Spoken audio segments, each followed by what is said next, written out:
et les oies. Et nous habitons un village, mon père est né dans le village d'Aboutahar, à 15 km de Tananarive. C'est un village fortifié, où il y a beaucoup de bambous. Et on nous a dit aussi que c'est dans ce village que la reine Tananarive prenait ses joueurs de flûte et ses joueurs de vanille. Tout ça pour nous dire que même jusqu'à maintenant, il y a des gens qui fabriquent de la vanille et du soude dans le village. Donc ma mère tissait la soie pour faire des étoffes. Si je ne m'abuse, M. Poquelin, c'est pas pour essayer de comparer ce qui n'est pas comparable. Le M. Jean-Baptiste Poquelin était aussi fils de tisseur, c'est ça, hein, de tisseur pour le roi. Et donc ces gens qui tissent les habits sont faits pour s'entendre d'abord. Hein. Voilà ma mère. Mon père est le dernier fils de cinq enfants. Et comme il était le dernier, on le chouchoutait un peu. Et mes grands-parents m'ont envoyé. Vous entendez pas? Voilà. J'aime pas trop cet avion-là. Si, on a besoin du micro pour les gens qui sont au fond. Ah bon? Comme il était le dernier, donc ils l'ont envoyé étudier au collège protestant d'Ambaribé, juste à côté là, pour qu'il devienne au moins un percepteur d'impôts. C'était la mode à l'époque. Hein. Mais mon père, il n'est jamais devenu percepteur d'impôts.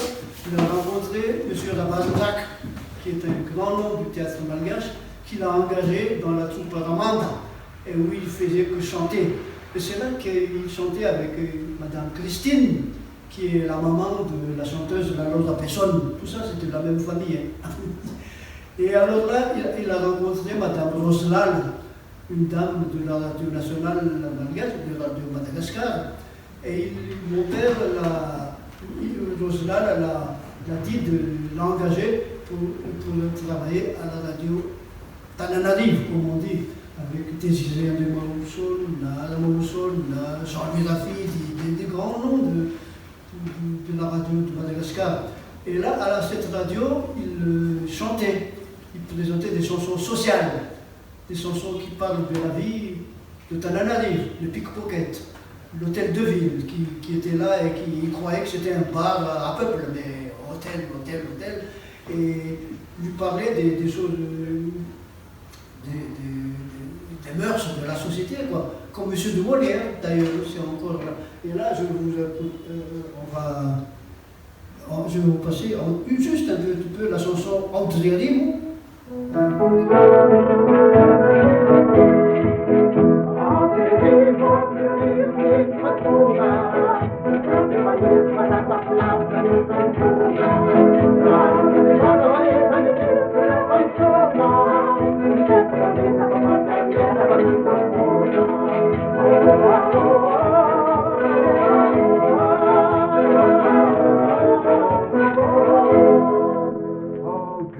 Dans cette chanson, il parle d'un vieux monsieur qui est parti en province chercher la vie et qui est revenu à Tananarive. Et quand il revient à Tananarive, il retrouve son fils qui entre-temps est devenu gouverneur.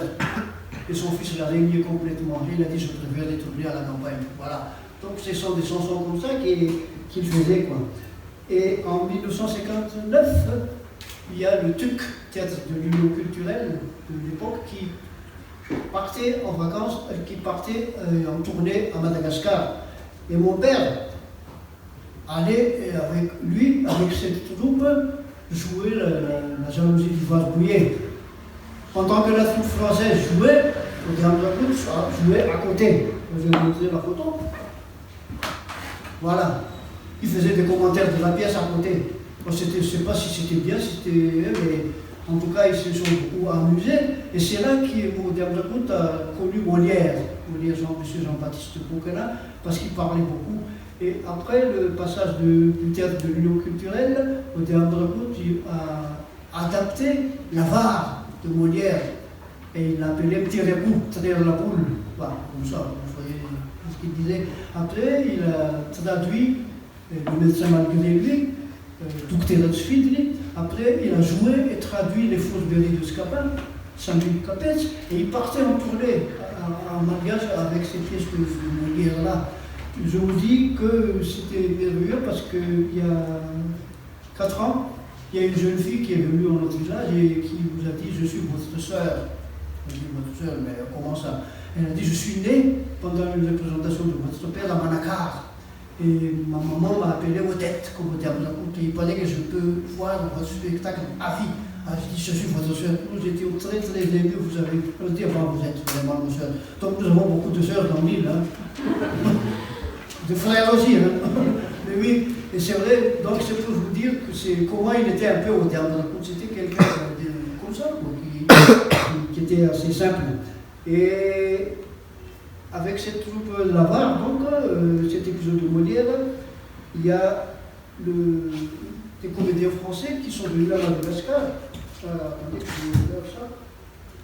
Il y a donc François Perrier, José Martin-Destin, Robert Hirsch, Lefebvre, et ils ont tourné le Caporal La Bigorre à Moussibé. C'est le premier film long métrage malgache. Ils se sont beaucoup amusés. Il s'agit de l'histoire de Tatsimilan et de la reine Betty de Sainte-Marie, quoi, avec la reine Rosanna Podesta. Enfin, bon, vous voyez, c'est toujours le film, hein. C'est bien, moi je le regarde toujours.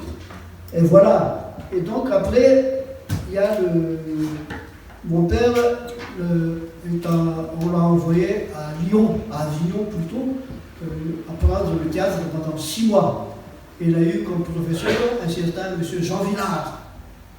Ben oui, je vous dis ça parce que de ce stage avec Jean Villard, il a tiré beaucoup d'enseignements quant au théâtre, en particulier le théâtre populaire. Il a essayé de faire un théâtre populaire qui allait auprès des gens, et non des gens qui viennent au théâtre, mais que le théâtre aille auprès des gens, la décentralisation du théâtre. Hein. Tout ça, ce sont des idées qu'il a essayé de faire avec le théâtre. L'indépendance est venue, et au moment de l'indépendance, il y avait un concours de chansons pour l'indépendance. Et c'est lui, en 1960, qui a remporté le premier prix. Il a gagné une voiture P60 de l'époque de l'indépendance. Et je vais vous montrer cette chanson-là, c'est Falevaten, ça veut dire l'indépendance de Madagascar.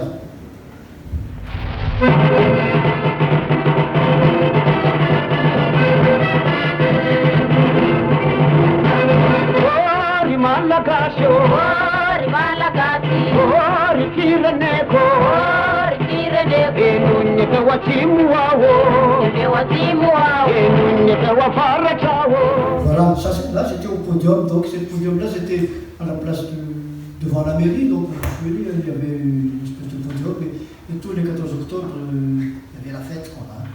Et c'était merveilleux, hein, c'était tranquille. Nous on partait dans Moussasim à pied pour voir le podium, et on rentrait à pied. C'était quelque chose de très bien, quoi. On fallait commencer ça. Après, ils rencontrent M. Philippe Berslan. Et M. Philippe Berslan, le président de la République, le charge de former la première troupe nationale malgache, le Ravnal. Et la troupe Ravnal a ceci de particulier que les danseuses et les actrices étaient des Misses de Madagascar. Donc, Boudvang, que vous voyez là, donc des Miss Tuléar, des Miss Majaga. Moi j'étais trop petit à l'époque, hein, et mes parents pinçaient sur moi la joue, dommage. Hein. Si ça recommence maintenant, c'est autre chose. Mais enfin, c'était bien, ils s'amusaient bien, et ils sont partis en Grèce, au Théâtre des Nations. Là, c'était au Théâtre des Nations à Paris. Et ils faisaient un peu la fête, quoi. Et de cette rencontre avec le Ravnal, pour le dernier coup, il voulait, quand il venait à Madagascar, il voulait que sa troupe soit le plus cosmopolite, ça se dit ça, qu'il y ait des Petsoussars, qu'il y ait des Entendouilles, qu'il y ait des Sakalavs, qu'il y ait des merles, que tout ça fasse la même chose. Et c'est pour ça qu'il a construit une maison à Moussasim, chez nous, où il logeait tous ces gens qui venaient des provinces, dont des Entendouilles. Donc dans sa troupe à lui, et même dans le nôtre maintenant, il y a des Petsoussars, il y a des Entendouilles, il y a tout ça, il y a même moi, vous savez, vous voyez. Hein. Donc voilà le Ravnal. Après, il est revenu donc de France, et M. Bernard Mounier, Charles Rosenard, c'est un grand monsieur, ça, Et lui, ils sont allés défendre auprès du président Tsran les statuts du centre culturel Albert Camus. Ils sont un peu les fondateurs du centre culturel Albert Camus, qui était donc le creuset de la culture, il l'a appelé comme ça. Et c'était très bien, c'est là qu'il commençait à travailler avec ce centre culturel Albert Camus. Là, il jouait des pièces comme Georges Stendhal, la Pexane, il jouait là-dedans, et il a fondé l'IMA de Folk, l'Institut d'art dramatique et de folklore malgache. C'était la première école, et la dernière, hélas, de théâtre à Madagascar. Et là, on apprenait vraiment, là, il y avait moi j'étais déjà un peu grand à cette époque, il y avait des leçons de diction, de la pantomime, des masques, du mime, des clowns. Il y avait des professeurs qui venaient de France à enseigner le théâtre. Parce que pour le théâtre, c'est aussi du travail. C'est surtout, ce n'est que du travail. Et il faut travailler donc avec le théâtre. Donc il a fondé ce Mas de Folk. Après, il a joué des pièces, Ranourou, la légende de cette sirène d'Abou là, qui est retournée dans l'eau parce que son mari a manqué à son serment. Il a joué Sazmiak, qui est une belle pièce de théâtre aussi. Il s'agit d'une pièce traitant du choc des cultures. Enfin, du choc, c'est pas du choc, c'est que c'est la culture malgache qui se plaint, le Vali qui se plaint d'être suspendu au mur, le tambourin qui se plaint de ne plus servir que de chaise aux visiteurs au profit de la batterie, de l'ordre, du synthétiseur et tout ça. Et c'est un tribunal des instruments. C'est une pièce très beau. Et même si encore très actuelle, je dirais, si ça se toujours. Après, il y a un Tanglal, Charles et lui, il a joué ça aussi, c'est une pièce qui traite de la littérature, de la culture. C'est une pièce faite de Haïté et de Wombul, là-dedans, qui le fait. Après, il partait en tournée pour Osaka, avec toujours une troupe nationale, Osaka au Japon. Après, en 1970, ça je ne sais pas si je vous le dis, je vous le dis quand même, ils rencontrent M. Mouzazol, qui est un nationaliste, et que je considère aussi comme mon grand-père, parce que je l'aimais beaucoup, Mouzazol. Quand j'allais à Tuléa, je dormais chez lui, sans film. Et Mouzazol lui a donné une pièce de théâtre à faire, qui s'appelle Anakao. Et Anakao, c'est une stipulation d'un fonctionnaire français qui fait un enfant à une vierge et qui s'en va. Ça, c'est l'histoire. Mais pour Mouzazol, c'est une histoire politique. Et pour Mouzazol, ça se résume en ceci. Je veux dire, c'est Mouzazol, c'est pas moi. Vous, la France, sans nous, vous êtes morts. Nous, sans vous, nous sommes vivants. Alors, vive nous. Voilà. C'est des raccourcis comme ça, Mouzazol. Et puis aussi, comment ça se fait-il, monsieur l'ambassadeur, le secrétaire, que nous élevons des ébus et que nous n'avons même pas de souliers en cuir, tout ça. Comment ça se fait que nous avons des landiages et qu'on n'a même pas de couverture? Vous dites que vous construisez des routes, mais c'est pour vous, c'est pas pour nous. Enfin, ça, c'est Mouzazol. Donc, il a joué cette pièce, et en 1970, il y a M. Planté, ambassadeur de France, qui a assisté à la représentation et qui était très en colère. Et M. Planté a dit à Albert Camus, mettez-le dehors. Et c'est comme ça que mon père a quitté le centre culturel Albert Camus pour vivre à Mouzazim, c'est nous là. Pour il continuer son théâtre. Il continuait vraiment avec ses moyens. Et M. Philippe Tsran, il a dit, petit, il l'appelait comme ça, petit. Je vais te donner mes fonds propres. Ça, c'est pas moi. Mais il continue à faire du théâtre. Il continuait à faire du théâtre. En 1973, il avait une dernière tournée à Malanzara, à Péhenz. Il est tombé en jouant sa pièce Rafatsu à Péhenz. Il a craché du sang comme Jean-Baptiste Poquelin et on l'a amené à l'hôpital. Et à l'hôpital, il y a une dame que je remercie toujours, Madame Schaffner Ramdad, qui a tout fait. Qui a donné les sous pour le soigner. C'est une grande dame, tout ça, est-ce que des gens. Et il a tourné le dos, comme on dit, le 3 novembre 1973. en disant à ses enfants, si je me meurs, ne vous mettez pas en deuil, on ne s'est jamais mis en deuil, ne vendez pas mon nom, donc on ne fait pas des jubilés, on n'a rien du tout, nous, mais prenez le valier et chantez pour moi, et je serai toujours à côté de vous. Et voilà, Edi Amadou, il aurait eu 100 ans cette année, et là, quand je suis, pour résumer un peu, ça y est, je ne parle pas bizarrement là. Ah bon, pour résumer, quand je suis né, c'était une idée assez bizarre. Je suis né le 14 octobre, jour de l'indépendance. Comme ça, on n'a jamais fêté mon anniversaire.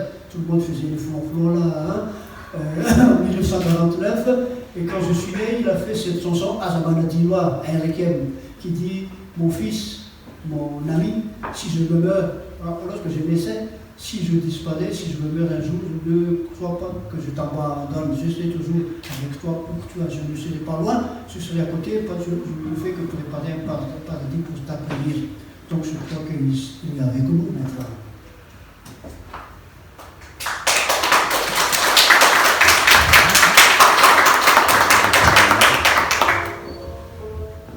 Ateo tabloa zao masaky raha misy morototo zanatoa akambana amin'ireo toa kafe ahoana vakiny Babakoto ny sefa amin'ny lehibe. babakoto seka mitsanganako anao manaraka manaraka ataovy miaraka araky izy ao eny tsy maininina rehetra mitsangany aky ao W ho anisany toaneo riana mianaraka azavariana inarakaratavy milavilavy manarangarana iranyatianarana vatetiko babakaraty mahay ile fanso menasakao azindray nabidy malakavio inarakaratavy milavilavy manarangarana